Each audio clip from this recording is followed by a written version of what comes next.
Hello students, welcome to our channel Shiv Shakti Vidyapeeth. I am Asha Thakur, maths teacher. Are you ready to enjoy maths? तो आज से मैं chapter 1 जो है 10th class का वो स्टार्ट करने जा रही हूँ। सबसे पहले मैं उसका बेसिक कंसेप्ट आपको करवाऊंगी। तो सबसे पहले मैं आपको बताऊंगी रियल नंबर। रियल नंबर क्या होते हैं?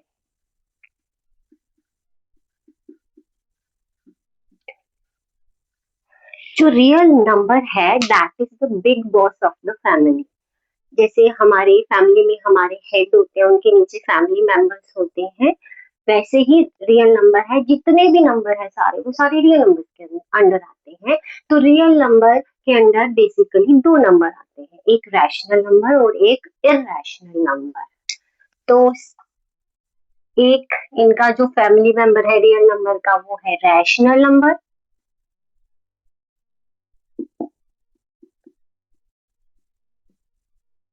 और जो सेकंड है वो है इररेशनल नंबर।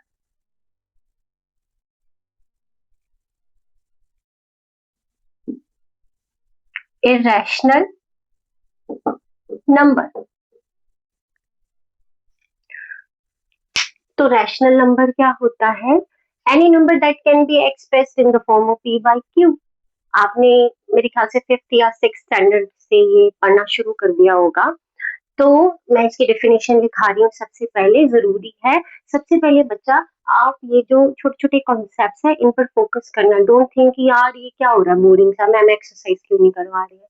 अगर ये आप अच्छे से क्लियर कर लोगे तो आपको कोई प्रॉब्लम नहीं आने वाली है चैप्टर 1 में। तो सबसे पहले मैं इसकी डेफिनेशन लिखूंगी। Any number, any number that can be expressed in P by Q form, where P and Q are integers and Q can never be equal to 0. तो इस कोई भी ऐसा नंबर जिसे हम P by Q फॉर्म में लिख सकते हैं। P by Q है क्या है? P means numerator, Q means denominator. बच्चे जो होते हैं ज्यादातर ये A to Z जितने भी हमें अल्फाबेट्स दिख जाते हैं, यहाँ देख के परेशान हो जाते हैं, ये कहाँ से आ गया। बेटा ये कुछ भी नहीं होता है, नंबर ही होते हैं। इसको वेरिएबल फॉर्म में इसलिए लिखा जाता है कि अलग अलग क्वेश्चन में ये वेरी करते हैं, और कुछ नहीं होता है, इनको देख के डरना नहीं है। तो आपका P जो है that is numerator. I know बहुत छोटा और बेसिक कॉन्सेप्ट है, बहुत छोटी क्लासेस में करवाया जाता है, बट बच्चों को मैं जब ऑफलाइन भी पढ़ाती हूँ मैं देखती हूँ बच्चों के कॉन्सेप्ट जो होते हैं ना बेसिक, उतने अच्छे से क्लियर नहीं होते हैं। उनसे छोटी छोटी डेफिनेशन भी पूछो उनको पता नहीं होती। तो मेरी कोशिश रहती है कि अच्छे से कॉन्सेप्ट क्लियर करके ही हम आगे बढ़े। सिर्फ नंबर लेना हमारा एम नहीं होना चाहिए, कॉन्सेप्ट क्लैरिटी से आगे बढ़ना हमारा एम होना चाहिए। तो न्यूमिरेटर, ये P क्या है? न्यूमिरेटर। तो basically this is numerator over denominator, it is nothing. Okay, example में मैंने लिख दिया कोई भी एग्जाम्पल, 2/3 लिख दिया, -1/5 लिख दिया, 6/7, even are whole numbers 0, 1, 2, 3, these are all rational numbers, क्योंकि इनको भी हम P by Q की फॉर्म में लिख सकते हैं। जैसे 0 के नीचे हम 1 लिख सकते हैं, 1 के नीचे 1, 2 के नीचे 1, और ये इसमें न्यूमिनेटर 1 है, डिनोमिनेटर भी 1 है, न्यूमिनेटर 2 है, डिनोमिनेटर 1 है। 0 एक इकलौता ऐसा नंबर है जिसके नीचे हम 0/2, 0/3 कुछ भी लिख दें भाई, कोई फर्क नहीं पड़ने वाला। 0 तो 0 ही है, तो सब कुछ 0 करने वाला है।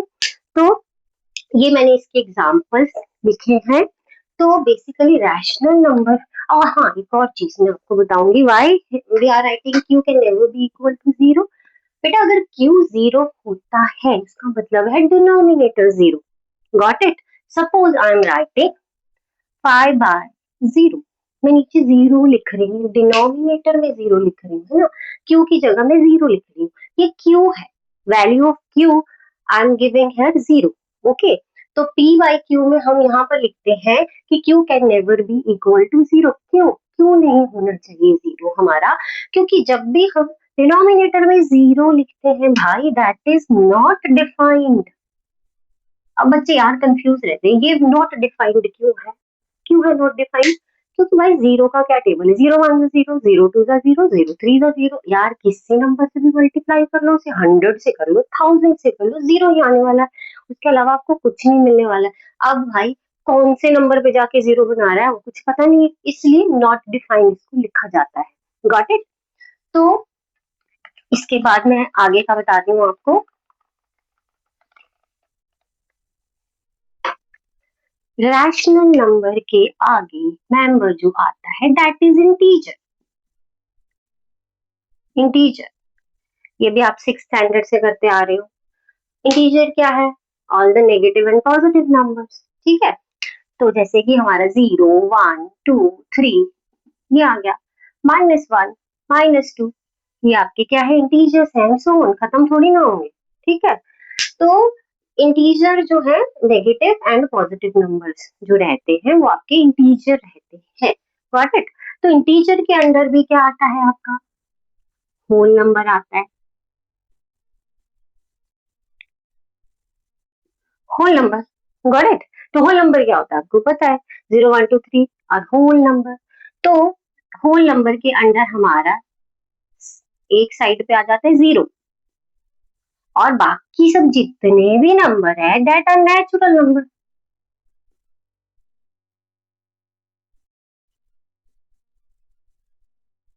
Got it? तो नेचुरल नंबर है। ये जो काउंटिंग नंबर्स होते हैं यही नेचुरल नंबर होते हैं। आपको याद होगा बचपन आपको काउंटिंग सिखाई जाती है 1 2 3 4, कभी 0 से स्टार्ट करवाया कि 0 भी बोलो नहीं होते हैं। तो 1 2 3 these counting numbers are natural numbers. Whole number में आपका 0 भी आ जाता है। तो ये रैशनल नंबर के नीचे और फैमिली मेंबर आ गए। अब आया इरेशनल नंबर, ये इसका उल्टा है। Number that cannot be expressed in P by Q form. Got it? Example: √2, √3, √5 and so on. So हम इसको P by Q फॉर्म में नहीं लिख सकते हैं। Got it?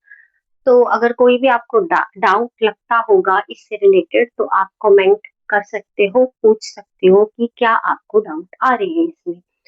तो this is all about real number. तो एक्सरसाइज स्टार्ट करने से पहले थोड़ी सी डेफिनेशन और हैं जो मैं आपको लिखवाना चाहूंगी। हाँ, आपकी बुक में नहीं है वो, बट आपको उनका पता होना बहुत जरूरी है, क्योंकि उनसे रिलेटेड जो है वो क्वेश्चन पूछे जाते हैं। एनसीईआरटी में नहीं है लेकिन एक्स्ट्रा क्वेश्चन में वो क्वेश्चन पूछे जाते हैं। तो उसके लिए आपका ये आगे वाली डेफिनेशन का पता होना बहुत जरूरी है। ये मत आगे जाके ये मत करना यार एक्सरसाइज स्टार्ट होती है, एक्सरसाइज से स्टार्ट करते हैं। तो बेटा don't miss this basic concept. सबसे पहले मैं आपको बताने जा रही हूँ कि फैक्टर क्या होता है। Factor, okay, any number that divide the given number completely। ठीक है, कोई नंबर जो गिवन नंबर को कंप्लीटली डिवाइड करता है वो क्या कहलाता है? फैक्टर। एग्जाम्पल में मैं आपको एग्जाम्पल से ज्यादा आपको पता चलेगा। गिवन नंबर मीन सपोज करो आपको क्वेश्चन आ गया कि भाई what are the factors of 12। ठीक है, गिवन नंबर क्या है क्वेश्चन में? 12 है। तो मैं मैथ्स की लैंग्वेज में बात करती हूँ। ये तो थे आपकी स्टेटमेंट, उसकी क्या आती है मैथ्स की लैंग्वेज में समझा रही हूँ। Given number is 12। ठीक है, that given number is 12। What are the factors of 12? Factors of 12, देखो ये तो एक मैथमेटिकल डेफिनेशन आ जाती है कि any number that divides the given number completely is known age factor. But अपनी अंडरस्टैंडिंग के लिए, अपनी समझ के लिए आपको क्या बिठाना है दिमाग में भाई? कोई भी नंबर, जैसे कोई भी नंबर दिया गया है, जो भी कोई भी नंबर जैसे 12 है, ये किस किस टेबल में आ रहा है? Got it? अरे भाई, अगर किसी के टेबल में आ रहा है तभी उसको डिवाइड कर पाएगा। हम आप ये भी बोल सकते हो कि किससे डिवाइड हो रहा है कम्प्लीटली, या किस टेबल में आ रहा है। Both are correct. ओके, तो 12 किस किस टेबल में आ रहा है आपका? वन। वन तो सबका ही फैक्टर है। वन हो गया, टू भी है, थ्री है, फोर है, सिक्स है, 12 है। All these are the factors of 12। Got it? आप एक चीज नोट कर रहे हो, all the factors are except 12, all these factors are less than 12, only this factor is equal to 12। तो यहाँ से पता क्या लगता है कि जो फैक्टर होगा आपका, वो या तो कम हो सकता है, ज्यादा से ज्यादा लेस हो सकता है, या इक्वल हो सकता है गिवन नंबर के। उससे बिगर, मतलब गिवन नंबर से वो बिगर नहीं हो सकता, उससे बड़ा नंबर नहीं आ सकता। तो ये चीजें दिमाग में रखनी है। Factor is less than equal to given number. ठीक है, कोई भी फैक्टर में 6 उठा लेते हैं, 6 is less than given number क्या था? 12। 3 is less than 12। 4 is less than 12। तो लेस देन आ गया, equal to 12 is equal to 12। Got it? तो फैक्टर जो रहता है less than equal to given number रहता है। Got it? तो ये चीजें समझना बहुत जरूरी है आपको। अगर आप कंसेप्ट क्लैरिटी से आगे बढ़ते हो तो आगे मैथ्स में कभी आपको दिक्कत नहीं आएगी। अगर आप सिर्फ मार्क्स लेने के लिए आधा इधर से पढ़ लिया, आधा उधर से पढ़ लिया, ऐसे चलते, that is wrong. Maximum students ऐसा करते हैं। प्लीज कंसेप्ट क्लैरिटी से आगे बढ़ोगे तो मैथ्स आपका बेस्ट फ्रेंड बन जाएगा। इतना इंटरेस्टिंग लगेगा ना आपको। बट वही आता है कि अगर डायरेक्शन फॉलो करोगे अपने टीचर्स की, मैं भी जो बोल रही हूँ वो आप सब फॉलो करोगे, तो जरूर अच्छे मार्क्स आएंगे। डेली प्रैक्टिस बहुत जरूरी है। ओके, तो ये आ गया। एक और चीज मैं आपको बताती हूँ, टेबल करने हैं ना हमें, मैंने भी करे ऑब्वियसली स्कूल टाइम में, आप भी कर रहे हो। अभी तो 10th क्लास में होगे तो टेबल दिमाग में रहते हैं। जितना भी बेटा टेबल है वो गिवन नंबर ऑफ फैक्टर्स का बहुत अच्छा एग्जाम्पल है। ये कोई नहीं बताता है, आपको किसी टीचर ने नहीं बताया होगा जहां तक मुझे लगता है। तो जैसे सपोज मैं लिख रही हूँ 3 वन जा 3, तो ये फैक्टर 1 है, ये फैक्टर 2 है। वैसे तो ये मल्टीपल है टेबल के अकॉर्डिंग, लेकिन क्वेश्चन के अकॉर्डिंग अगर मैं बात करती हूँ तो ये आपका गिवन नंबर बन जाता है। Got it? तो ये मल्टीपल भी है, मल्टीपल ऑफ 3 लिख रहे हैं हम लोग। This is the best example of factor and given number. Suppose I am writing 3 2 जा 6, तो 6 के फैक्टर कौन कौन आए? 2 है, 3 है। Got it? तो ये बेस्ट एग्जांपल है आपका फैक्टर और गिवन नंबर का। तो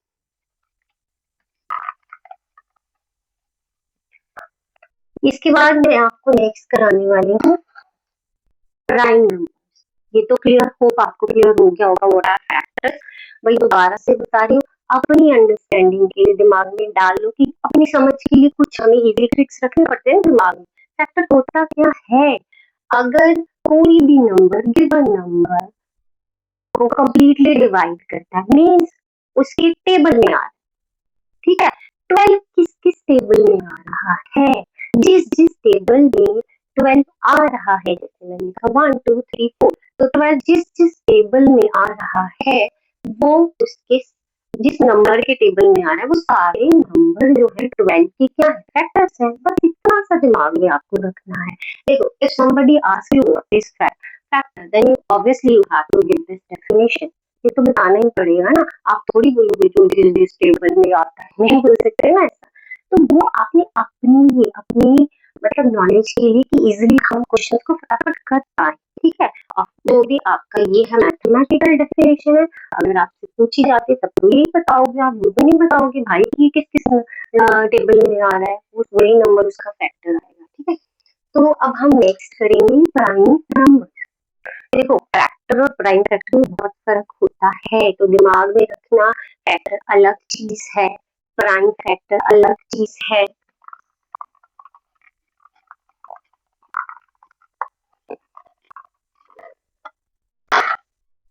मैं लिख रही हूँ prime number.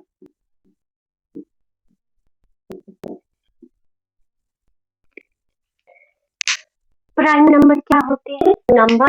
Number having two factor, number having two factor, one and number itself. ठीक है, प्राइम नंबर क्या होते हैं? इस नंबर के दो फैक्टर होते हैं, वन और एक को खुद। Got it? तो एग्जांपल मैंने लिख दिया टू। ठीक है, टू के फैक्टर क्या होते हैं? फैक्टर्स ऑफ टू क्या है? One to.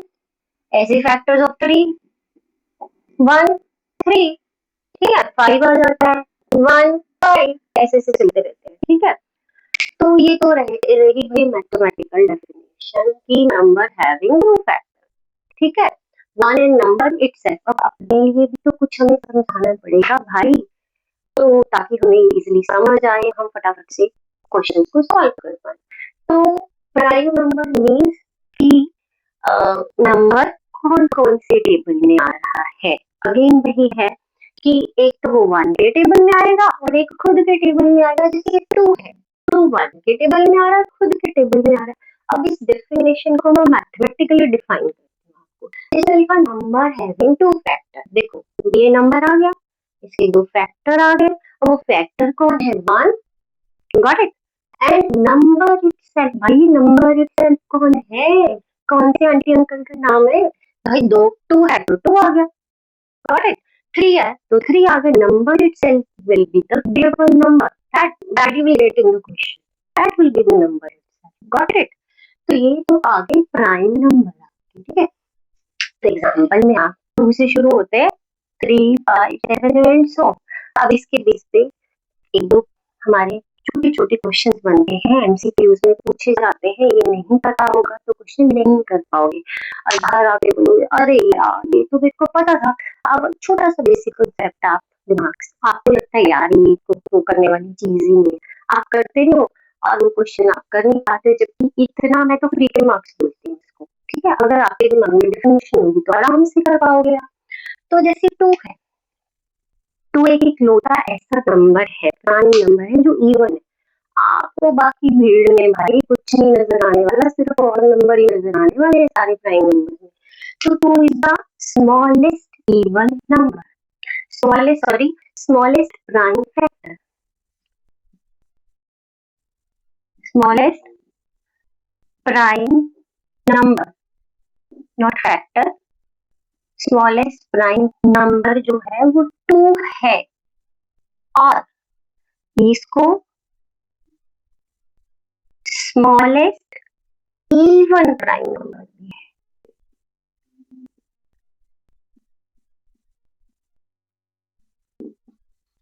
Got it? तो दिख रहा है टू से स्टार्ट हो रहा है तो भाई टू ही होगा। सबसे छोटा, इससे पीछे तो वन आता है, वन को तो ना हम प्राइम बोलते हैं ना हम कंपोजिट बोलते हैं। इसके बाद smallest odd prime number, smallest odd prime number is three. Got it? Clear है? तो कई बार टू डिजिट के लिए बोल दिया जाता है smallest two digit prime number. भाई टू डिजिट कहाँ से स्टार्ट होते हैं? दिमाग में सोचो ना सर, टेन तक गए, टेन से हमारी टू डिजिट स्टार्ट हो गए, 11 आ जाएगा। तो 11 is the smallest two digit prime number. तो इस ढंग से आप थोड़ा सा सोचना, प्रेशर देके दिमाग पे कि प्राइम नंबर की डेफिनेशन क्या है। टू डिजिट पूछ लिया जाता है तो टू डिजिट के बारे में सोचना, अगर सिंगल डिजिट के बारे में बोले तो स्मॉलेस्ट जो है आपका टू है। तो ये इवन भी है, स्मॉलेस्ट प्राइम नंबर भी है, और स्मॉलेस्ट ऑड नंबर आपका कौन है? थ्री। तो ये इनमें से इम्पोर्टेंट पॉइंट है। इसके बाद मैं आपको करवाऊंगी composite number. Composite number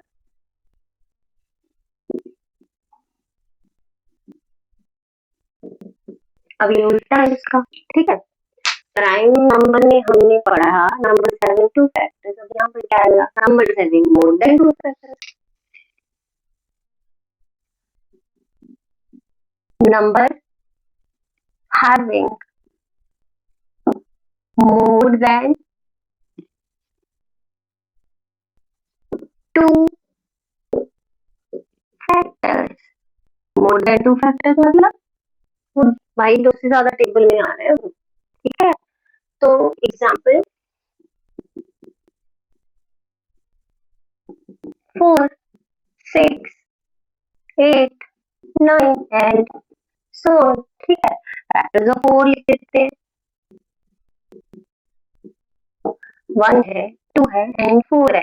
factors of 6 लिख देते हैं, 1, 2, 3 एंड 6 आप लिख रहे हो। वन और नंबर खुद से सॉरी, वन और खुद तो है ही, उसके अलावा वो और टेबल में भी आ रहा है और किसी नंबर के टेबल में भी आ रहा है, तो 3 फैक्टर है, that is more than 2, this is also more than 2, both होते हैं। तो आपका स्मॉलेस्ट जो कंपोजिट नंबर है, smallest composite number is 4, got it। Smallest 2 digit आपको पता होनी चाहिए चीज है, क्योंकि इनका एलसीएम कैसे पूछ लिया जाता है कि भाई find out the LCM of smallest 2 digit composite number and composite number, got it. तो ये पता ही होगा तो कहाँ से करोगे, बाहर आगे करोगे, अरे यार ये तो मेरे को आता था, पर आपने डेफिनेशन पे काम ही नहीं किया, क्वेश्चन का छूट जाएगा, ठीक है। Smallest 2 digit composite number is 10, got it. Smallest और आपका ग्रेटेस्ट क्या बन जाता है, 2 डिजिट 99। तो इसी हिसाब से प्रैक्टिकली सोचना है आपको, चलते जाओ। 2 डिजिट कहाँ से शुरू हो रहे हैं, 3 डिजिट कहाँ से शुरू हो रहे हैं, 4 डिजिट कहाँ से शुरू हो रहे हैं, तो आपको उससे काम करना है। तो ये तो रहा का complete number, got it. Hope आपको समझ आ रहा है सब। अब मैं नेक्स्ट कराऊंगी को प्राइम नंबर।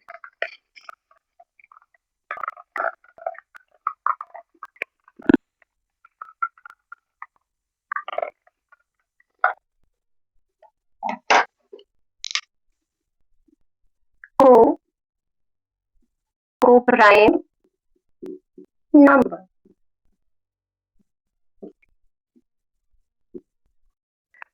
भाई बच्चे ना प्राइम को को प्राइम बोल देते हैं, तो प्राइम अलग है। पता है, शक्ल देखो ना, शक्ल ही देख के पहचानोगी कि मैं आशा मैम हूँ। आपकी मम्मी की शक्ल देखोगे मम्मा है, पापा की शक्ल देखोगे पापा है। तो भाई दिस इज को प्राइम, आगे को लगा है, प्राइम सिर्फ प्राइम के RIME वही सही है उसके, ठीक है, यहाँ पे को लगा है, तो प्राइम नंबर नहीं है ये, ठीक है। तो को प्राइम नंबर है ये, number having number having 1 as a common factor। तो भाई ट्रांसलेशन, ठीक है, जब भी करते हो ट्रांसलेट करो उसे, अच्छे से दिमाग में डालो। तो कंपोनेंट नंबर क्या होता है, नंबर जिसमें सिर्फ और सिर्फ वन ही कॉमन फैक्टर होता है और कुछ नहीं होता है। तो सारे प्राइम नंबर्स जो होंगे, जितने भी आप प्राइम नंबर ले लो उठा लो, उनको प्राइम नहीं निकलेंगे, लेकिन समटाइम कंपोजिट नंबर भी वो प्राइम निकलते हैं, ठीक है। एग्जाम्पल लेती हूँ मैं, सबसे पहले एग्जाम्पल ले लिया मैंने प्राइम नंबर्स का, ठीक है। मैंने 2 प्राइम नंबर्स उठा लिए, एक मैंने 3 उठा लिया और एक मैंने 5 उठा लिया, ठीक है। तो 1 is 3 and 1 is 5। What are the factors of 3? एक 1 के टेबल में आ रहा है, एक भाई खुद के टेबल में आ रहा है। फैक्टर्स ऑफ 5 क्या है, 1 के टेबल में आ रहा है, 5 के टेबल में आ रहा है, और 1 को छोड़ के कुछ कॉमन दिख रहा है नहीं ना। तो डेफिनेशन बोलती है number having 1 is a common factor, one he common. अब मैथमेटिकली आपको डिफाइन कर रही हूँ, वर्ड्स में लिखा हुआ है कि नंबर्स हैविंग, नंबर कौन कौन ले लेते हैं, पर कोई भी नंबर हो सकते हैं, बट आपके कोप्राइम नंबर नहीं होने चाहिए, ठीक है। तो नंबर 7 बनाने से कॉमन फैक्टर मीन्स दो नंबर ले लिए मैंने, 3 और 5 ले लिया मैंने, ठीक है। मैंने फैक्टर्स लिखे तो इनमें 1 जो है इनका कॉमन फैक्टर है और इसमें हमें सिर्फ 1 ही दिख रहा है। तो प्राइम नंबर में आप जितने भी प्राइम नंबर उठाओगे उनमें 1 जो रहेगा कॉमन फैक्टर रहेगा, उसके अलावा कुछ नहीं। अब मैं कंपोजिट नंबर उठाती हूँ,